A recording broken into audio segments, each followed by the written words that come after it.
방송에서 제공하는 투자 정보는 투자 판단에 대한 조언입니다. 방송에서 제공하는 주식의 가치, 가격 상승 및 가격 하락에 대해서는 방송사에서 보장하지 않습니다.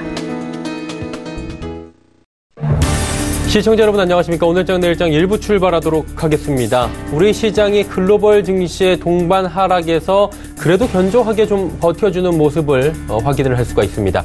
양시장 모두 하락 출발을 했지만 현재는 상승 전환을 한 모습이고요. 코스닥 같은 경우에는 약보합권으로 전환은 됐지만 상승 전환에서 굉장히 많이 움직이고 있었다. 상승권역에서 꽤 오랫동안 움직이고 있었다. 이렇게 볼 수 있겠습니다. 말씀드렸다시피 그리고 알고 계시다시피 전일 미국 증시, 유럽 증시 일제히 하락했고요. 낙폭이 꽤나 컸습니다. 특히나 글로벌 증시가 둔화될 것이다. 글로벌 경기가 둔화될 것이다. 라는 우려가 나오면서 일제히 급락세를 펼쳤습니다. 그리고 미국 증시 같은 경우에는 전기, 전자 업종, 기술주로 대표되는 몇몇 업종들이 일제히 하락을 하면서 낙폭을 더 키웠습니다. 우리 시장 역시 오늘 시장에서 전기, 전자 업종의 하락이 가장 두드러집니다. 하지만 오늘 시장은 예상보다 하락폭이 적고요. 나머지 업종들이 좀 견조하게 버텨주는 모양새입니다. 다만 미중 무역 협상 우려가 재부각되고 있는 측면은 중장기적인 상승 모멘텀을 좀 제한할 수 있다라는 이야기들이 나옵니다.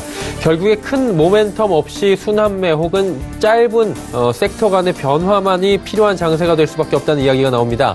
그래도 잘 버텨주는, 견조하게 버텨주는 우리 시장에 대해서 점검을 하나하나 해보면서 향후 대응 방향성 잡아가 보도록 하겠습니다. 헤드라인 뉴스부터 전해드립니다. 한국은행이 내일 올해 들어 첫 번째 금융통화위원회를 열고 기준금리를 결정합니다. 이어 올해와 내년 경제 전망도 내놓을 예정인데요.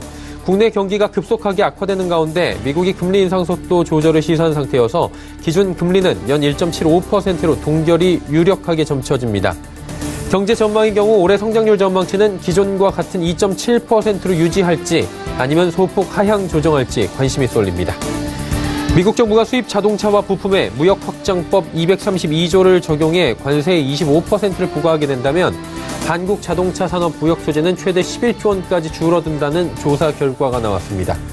우선 캐나다와 멕시코, 일본 등을 제외한 우리나라만 관세 면제 대상에 포함되지 못할 경우 한국 자동차 산업 총 생산은 최대 8%가 줄어들고 무역 소재는 98억 달러, 11조 원 감소하는 것으로 분석됐습니다. 또 미국은 제조업과 자동차 산업 부활을 위해 무역 확장법을 적용하겠다고 밝혔지만 상대국들이 보복 관세를 동반할 경우 미국 자동차 산업의 국제 경쟁력은 오히려 악화되는 것으로 나타났습니다. 한국의 가계부채가 규모와 증가 속도에서 모두 주요국 가운데 최고 수준의 위험성을 안고 있는 것으로 조사됐습니다. 한국보다 이 비율이 높은 국가는 120%를 넘는 호주와 100%가량으로 한국과 비슷한 캐나다뿐입니다. 중국이 미국산 밀 700만 톤을 수입하는 방안을 검토 중이라고 블룸버그 통신이 보도했습니다. 미국 백악관은 이달 초 미중 간 무역전쟁 휴전선언 당시 중국이 미국산 농산물의 수입 확대에 합의했다고 밝혔고 중국 측은 이 같은 약속 이행은 미국에 대한 화해 제스처로 풀이되고 있습니다. 국내 증시 흐름 이어갑니다. 코스피는 0.2% 상승에 그칩니다. 2122포인트대에서 움직이고 있고요. 상승폭은 좀 제한적입니다. 하루간의 흐름 정리합니다. 일단 장 초반에 하락 출발을 했습니다. 그리고 눈치 보기 장세를 펼치다가 일제히 상승 전환을 했고요. 일단은 기관의 오늘 매수가 좀 돋보이는 상황입니다. 기관의 매수로 시장이 좀 살아나고 있다, 방어가 된다라고 보시면 될 것 같은데 드러납니다. 3,303억 원 기관이 매수해주고요. 기관 투자자 가운데서는 금융투자가 2,609억 원 그리고 연기금이 오늘도 많이 삽니다. 1,153억 원. 개인은 상승장에서 팔고요. 외국인도 1,203억 원이나 팔고 있는 상황입니다. 시총 상위주들의 흐름입니다. 삼성전자 하락합니다. 장중에 2% 정도의 낙폭도 지금 보였었는데 낙폭 많이 줄였습니다. SK하이닉스 오히려 상승 전환했고요. 현대차도 지금 13만 원 부근까지 올라왔습니다. 삼성바이오로직스만 하락하고 있네요. 다음 살펴보도록 하죠. LG화학, 셀트리온, 포스코, 삼성물산, SK텔레콤까지 일제히 상승합니다. 상승폭은 그다지 크진 않지만 일제히 상승으로 전환을 했다 혹은 상승을 유지하고 있다라는데 오늘 시장에서 의의가 있을 것 같습니다. 다음 살펴보도록 하죠. 네이버도 올라가고요. 한국전력도 올라갑니다. 그리고 현대모비스가 무려 4%가 넘는 급등 흐름 가져갑니다. 신한지주, KB금융, 혼조세입니다. 금융주들은 상승 혹은 하락, 혼조세를 보입니다. 다음 살펴보도록 하죠. 코스닥 시장은 지금 상승에서 하락 전환을 했습니다. 0.4포인트, 0.06% 하락하고 있는데 말 그대로 약보합권 수준입니다. 하루간의 흐름 정리합니다. 자, 장 초반에 하락 출발해서 696포인트대까지 올라갔고요. 현재는 딱 중간인 694. 사실 위아래로 변동폭이 오늘도 크진 않습니다. 수급 주체 보시면 코스닥 시장에선 기관이 오히려 팝니다. 486억 원 팔고 기관 전주체가 팝니다. 하지만 외국인, 개인은 사주고 있고요. 시총 상위주들 살펴보도록 하겠습니다. 자, 셀트리온 헬스케어, 신라젠, CJ, ENM, 바이로메드, 포스코캠텍까지 전 종목 하락하는 가운데 바이로메드 하락이 가장 큽니다. 6위부터 10위 종목들 살펴보도록 하겠습니다. 메디톡스, HLB 빠지고요. 특히나 메디톡스가 최근에 급락이 좀 나타납니다. 60만 원에서 지금 51만 원대까지 순식간에 내려왔고요. 스튜디오 드래곤, 펄어비스, 아난티 올라갔는데 스튜디오 드래곤 2거래일 연속 상승, 펄어비스 그리고 아난티 역시 상승을 가져갔는데 아난티의 변동폭이 오늘도 꽤 큽니다. 다음 살펴보도록 하죠. 코오롱 티슈진과 셀트리온 제약은 하락합니다. 하지만 파라다이스 올라가고요. SK머티리얼즈 같이 상승합니다. 슈젤은 약보합권 보입니다. 원달러 환율 살펴봅니다. 약세 흐름입니다. 3원 20점 빠지면서 원화 강세 흐름 가져갑니다.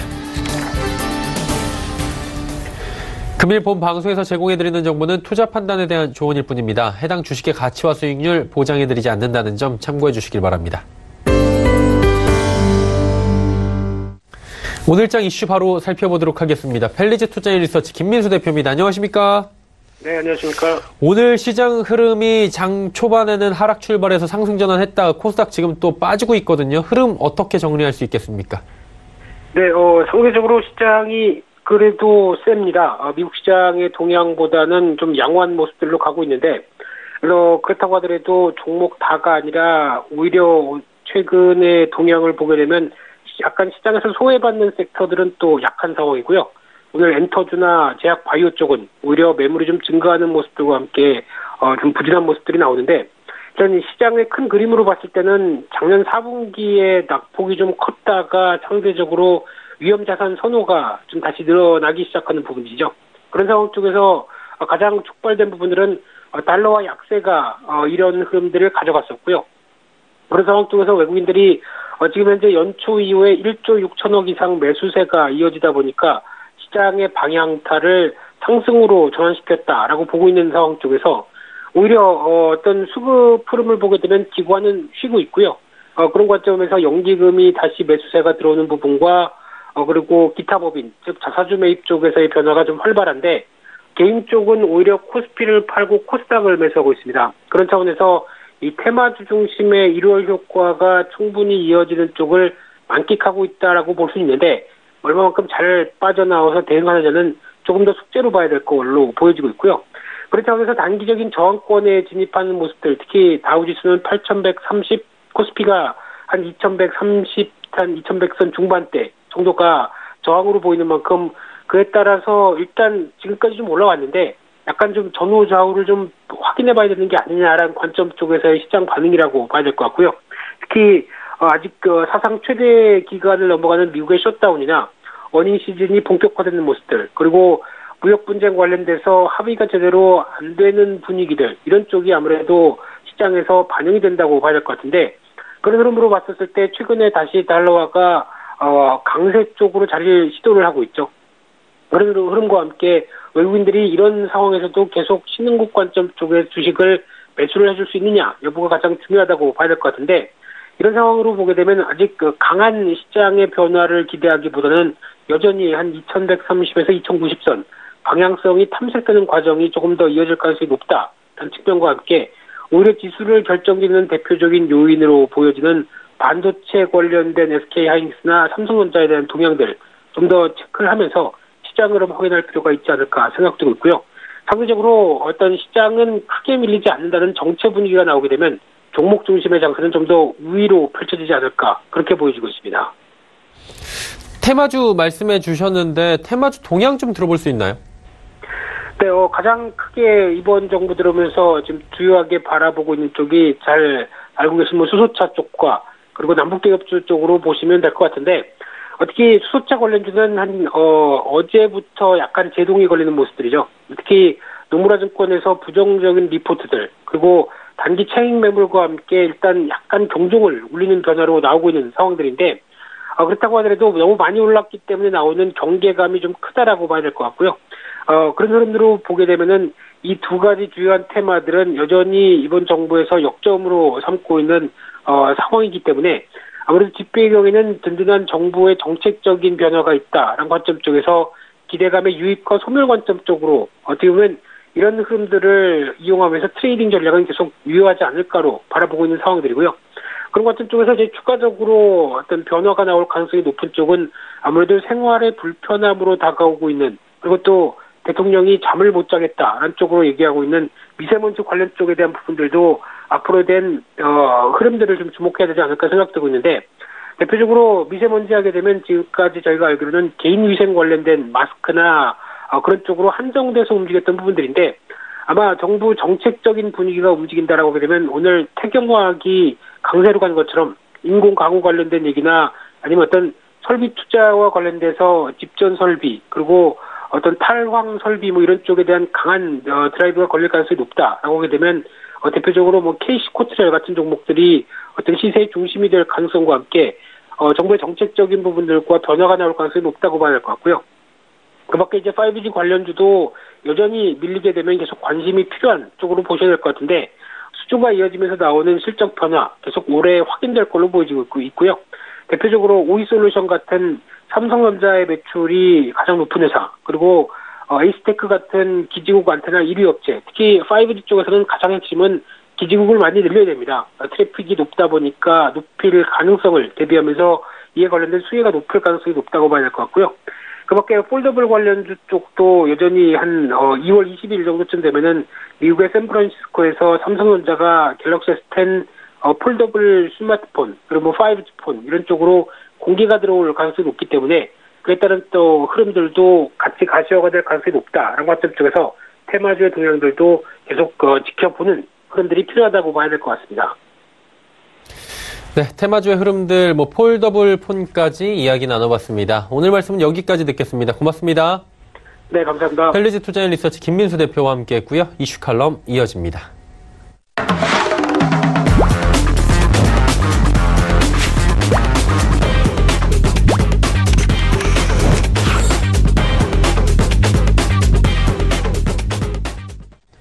마켓 리더들과 함께하는 시간 이슈 칼럼 시간입니다. 오늘은 SPIM 김형진 대표와 함께합니다. 대표 안녕하십니까? 네, 안녕하십니까? 네. 시장 지수만 놓고 보면 일단 2100 위에서 지속적으로 저항권은 형성을 하고 있는 하방 압력을 강하게 받지는 않는 느낌을 받는데, 오히려 이제 2130선 위를 뚫기가 참 어려워 보인다, 힘에 부친다. 이 정말 작은 지수인데 말이죠. 우리 시장도 힘이 좀 다했다라는 느낌이 들고요. 글로벌 시장도 최근에 올라오던 그 추세가 좀 꺾인 것 같은데 어떻게 보는 게 좋을까요? 예, 말씀하신 대로 1차적으로 쉽게 올 자리까지는 왔다라고 생각이 됩니다. 그래서 여기서 이제 수렴 과정이 거치고 있고, 그리고 이제 방향을 또 잡겠죠. 추가적으로 위로 갈 것인가, 아니면 여기가 한계인가, 꺾여 내려갈 것인가, 방향을 잡는다 이렇게 봐야 될 텐데, 그렇지 않아도 그러면 그런 와중 속에서 오늘 선물 쪽에서 외국인 투자자가 9천 계약이나 지금 매수가 들어오고 있죠. 그렇다면 이제 누적으로 10,000계약을 넘어서는데요. 이 결제도 오늘 5천 계약을 넘고 있기 때문에 또 신규로 또 들어오는 세력도 있겠다, 이런 생각이 들고, 12월 동시 만기 이후에 최고치 기록했었던 게 19,000계약 정도이기 때문에 만약에 이 10,000계약을 넘어서 추가적으로 또 매수가 들어온다라고 한다면은 긍정적인 효과가 나타날 수 있지 않을까라는 생각이 들고, 아까 말씀드렸듯이 기술적으로 단기 상승 추세가 무너지는가, 추가 상승을 시도하는가의 방향을 잡는 시기이기 때문에 오늘 내일 사이가 중요한 변곡이 될 타이밍이라는 점 한번 정리하고 이제 시작을 하겠습니다. 말씀하신 듯이 좀 많이 올라왔습니다. 그래서 저항을 많이 받고 있고요. 나스닥 기준으로 따져보면은 이 18일의 고점이 7,185.38포인트 이렇게 따져보면 8월 이후에 하락폭의 이제 절반을 회복한 그런 모습입니다. 절반이나 회복을 했기 때문에 당연히 올라가기가 힘들 것이다 라고 생각이 들고요. 또 이렇게 회복이 되면은 재반 여건들, 시장 환경이 많이 달라진다는 점 오늘 또 한 가지 더 추가적으로 말씀을 드리려고 준비를 해왔습니다. 그리고 이제 코스피 쪽을 따져보더라도 2018년 6월 이후에 하락 기간 동안의 이 거래량을, 누적 거래량을 지수대별로 제가 뽑아 보니까요. 지금 지수 2100포인트대 이쪽 지수대가 이 2040에서 2090포인트대 다음으로 좀 누적 거래량이 많은 곳입니다. 그러니까 2040에서 2090이 그 기간 동안의 거래량의 한 18.9%, 그리고 2090에서 2140포인트대가 15.8%, 이렇게 해서 2040에서 2140포인트 구간이 거의 한 34% 정도 되기 때문에 상당히 많은 물량이 여기 걸려 있다라는 것이죠. 해서 호재가 나타나더라도 이런 매물 소화 과정은 필요할 것이다, 이렇게 생각하시는 게 맞겠고, 지금 이게 단순히 반등인가 아니면 상승을 하는 와중에 매물 소화 과정인가, 이것을 좀 우리가 좀 지켜볼 필요가 있지 않을까. 그것이 오늘 내일 사이에 이렇게 판가름이 나는 것이 아닌가라는 생각이 든다, 이렇게 말씀을 드리겠고, 그 다음을 보면은, 매물대 다음을 보면은 2140에서 2240포인트, 여기는 4%밖에 안 되기 때문에 2140에서 2240포인트 때는 만약 매물 소화 과정이 성공적으로 끝마치고 어떤 긍정적인 모멘텀이 가세된다라고 한다면은 금방 100포인트 정도는 지금 올라갈 수 있는 구간에 들어서고 있다. 이 점을 한번 생각해 볼 필요가 있어 보이고, 다만 그렇게 하더라도 2240에서 2290포인트가 표해 보듯이 10%대고 매물이요. 그리고 2290부터는 매물이 엄청나게 많습니다. 그래서 우리가 어떤 대형 호재가 나타나지 않는다면 2300포인트 이상을 보는 건 말이 안 된다, 이렇게 생각하시는 게 맞을 것 같고, 지금 기대할 수 있는 거는 수렴 과정 이후에 한 100포인트 정도 추가 상승을 한번 기대해 볼 수 있지 않을까.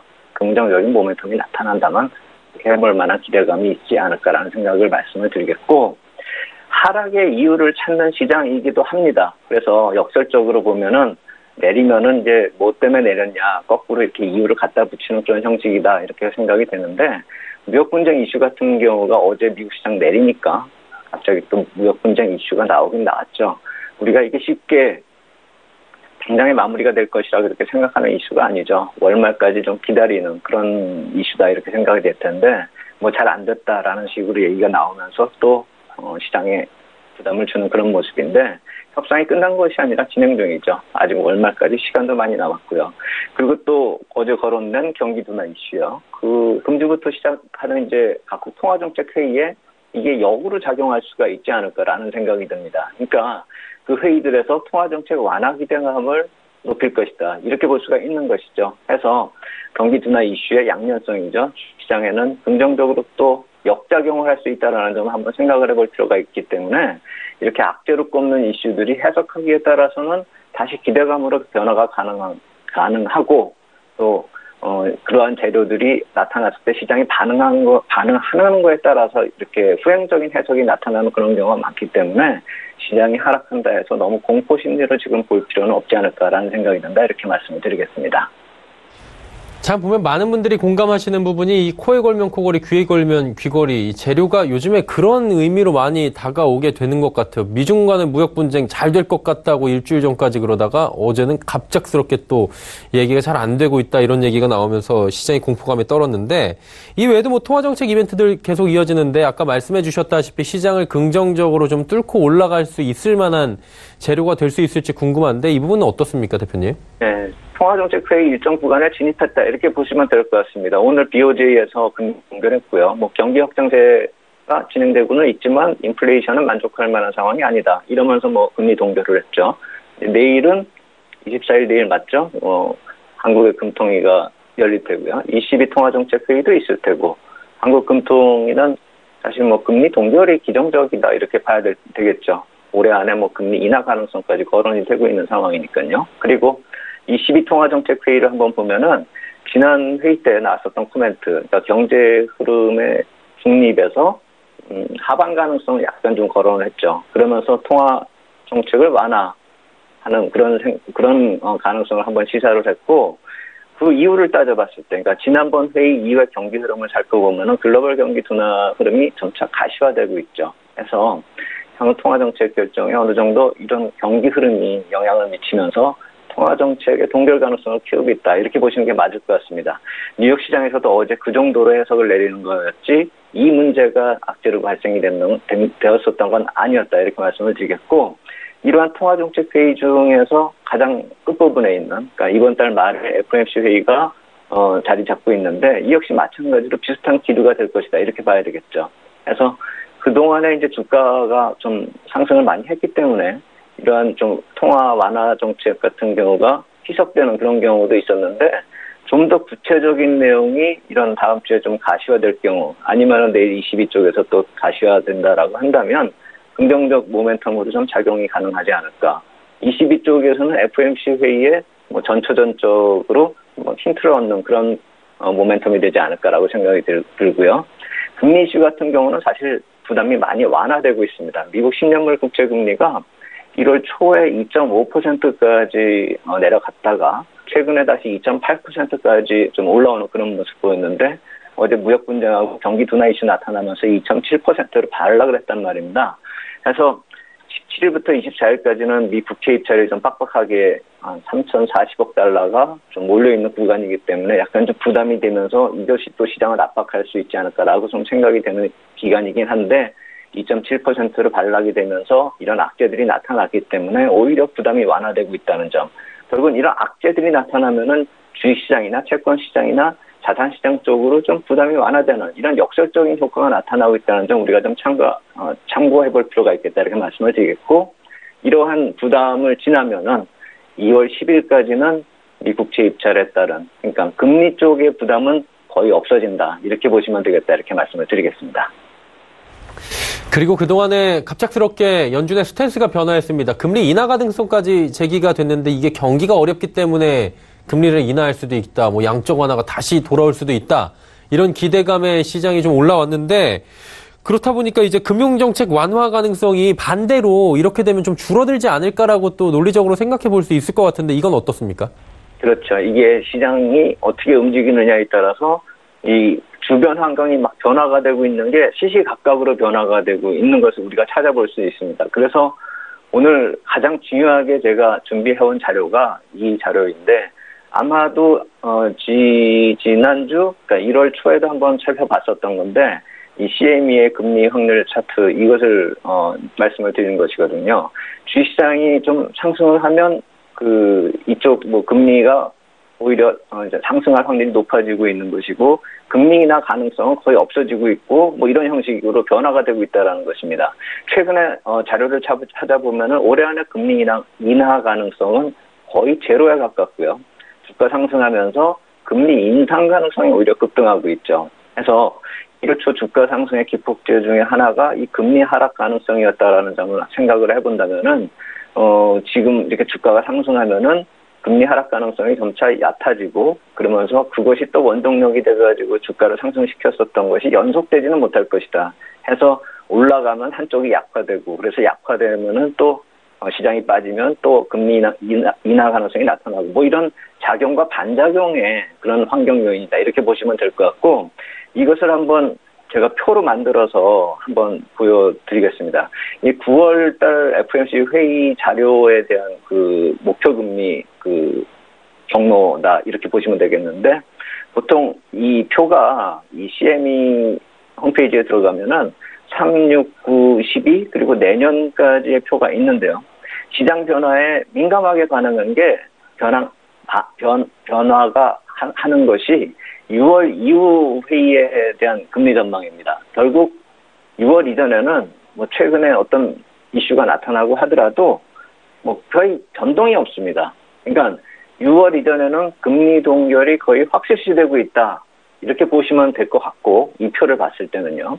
그 6월 이후의 움직임들이 이제 활발하게 움직여지는데 어제 같은 경우 이 표를 찾아보니까 금리 인하 가능성이 1월 초에 제가 찾아봤을 때 이제 3%였었는데 지금 아예 제로가 돼서 이 표에 나오질 않고 있습니다. 그러니까 지금 제일 키 큰 막대기가 현재 금리거든요. 근데 예전에 우리 1월 초에 이거 표를 봤을 때 이거 옆에 왼쪽 옆에 표 막대기가 하나 있었던 거 그건 금리 인하 가능성이었거든요. 지금 그게 없어져 버렸습니다. 그리고 오른쪽에 표 지금 막대기가 있는데 좀 작은 막대기가 있죠. 그게 22%를 기록하고 있는데 금리 인상 가능성입니다. 9월 달에요. 그래서 이 9월 달에 금리 인상 가능성은 어떻게 변화되었었는가 이걸 따져보면은 이게 12월 말에는 36%까지도 올라갔었는데요. 이게 주가가 급락을 하고 뭐 이러니까 1월 초에 14%까지 내려왔었고요. 그리고 지난 주말엔 주가가 상승하니까 다시 금리 인상 가능성이 높아지면서 28%까지 올라왔습니다. 하다가 어제 주가 하락을 하니까 이게 또 20%까지, 그러니까 오늘 기준으로 또 뽑아보니까 20%로 줄어드는 것입니다. 그러니까 이게 호재성 자료가 나타나면은 금리 인상 가능성이 올라가고, 무슨 악재로 시장이 내려가면은 금리 인상 가능성도 떨어지고, 만약에 무슨 폭락이 나타난다면 이게 금리 인상 가능성이 제로가 되면서 금리 또 인하 가능성이 나타나고 뭐 이런 식으로 변화가 되겠죠. 해서 자산시장하고 금리 전망이 지금 반작용되는 흐름으로 나타나고 있어서 자산시장이 과열될 경우에는 금리 인상 가능성이 급등할 것이고, 자산시장 약세 진입을 하게 되면은 금리 인하 가능성이 다시 부각될 것이라는 것이죠. 그러면서 시장을 살릴 것이라는 것이죠. 해서 하방 경직성에 대한 믿음을 가질 수 있는 시장이 돼가고 있다라고 말씀을 드린 것입니다. 그리고 그러한 기간이 언제까지 놓고 볼 것인가 라고 놓고 봤을 때 제가 계속 3월을 얘기를 하고 있는데, 3월 FOMC 회의에서 어떤 특정 결론이 날 때까지 그 구간까지는 점차 하방 경직성이 강화되면서 그 하방을 점차 높여가는 박스권 흐름으로 좀 진행될 가능성이 높지 않을까. 지금 현재 금리 전망을 놓고 봤을 때는 그런 정도로 시장을 볼 필요가 있지 않을까라는 생각이 든다. 이렇게 말씀을 드리겠습니다. 자, 이제 종합적인 이야기를 정리해 보도록 하겠습니다. 그리고 우리 시장에 좀 대입을 해봐야 될 것 같아요. 국내 시장에는 어떤 전략이 그렇다면 뭐 종합적으로 봤을 때 유효할까요? 예, 그래서 아까 초반부터 말씀드리고 방금 전에도 말씀드린 그런 하방 경직성이 강화되고 있다라는 점을 감안을 한다면은 우리가 이 지난주에 말씀을 드렸었던 뭐 하락을 공포로 볼 것이 아니라 기회로 보자, 이 말씀을 다시 또 드려야 될 거고, 그 정도를 넘어서 만약에 매물이 소화되면서 호재가 나타나면 의외의 강세장도 나타날 수 있지 않을까. 우리가 매물대를 보면 그렇게 나타나고 있다 해서 박스권 상단을 약간 좀 높일 필요성도 있겠다. 이것을 검토해 볼 필요가 있겠다. 이렇게 말씀을 드리겠고, 해서 저점 매수 기회는 계속 본다. 이렇게 보시면 될 것 같고, 포트폴리오의 변화 필요성. 제가 지난주에는 경기 민감 업종을 믹스하자 이렇게 말씀을 드렸는데, 이렇게 되면 경기 민감 업종의 포트폴리오 비중을 오히려 늘려야 될 타이밍이 아닌가라는 생각이 든다. 이렇게 말씀을 드리겠고, 박스권이기 때문에 이 재료주들도 더 빨리 움직일 것입니다. 해서 최근에 나타나고 있는 테마주들이 참 여러 가지가 있는데, 이런 빠른 매기를 좀 이동하면서 좀 쫓아다니면은 그게 실제 수익률하고는 좀 거리가 멉니다. 그렇기 때문에 이 순환매가 나타날 때 쫓는 것보다는 순환매 한쪽에서 좀 기다리면서 차례를 기다리는 그런 또 투자 전략도 필요한 구간이다. 박스권에서는 그 정도로 좀 쫓아다닐 필요가 있지 않을까라는 생각이 든다. 이렇게 말씀을 드리겠습니다.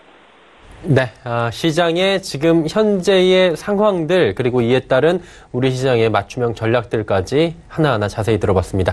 SPM 김영진 대표와 함께했습니다. 고맙습니다. 네, 감사합니다. 네, 오늘 함께 나눠본 이야기들 다시 한번 정리해드리도록 하겠습니다.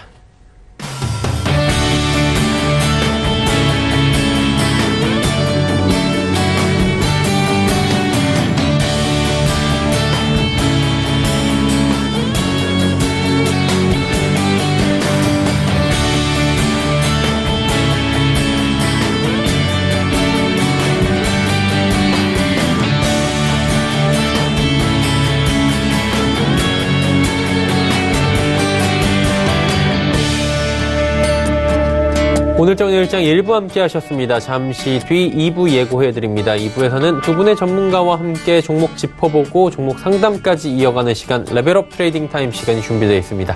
2부에서 뵙겠습니다. 고맙습니다.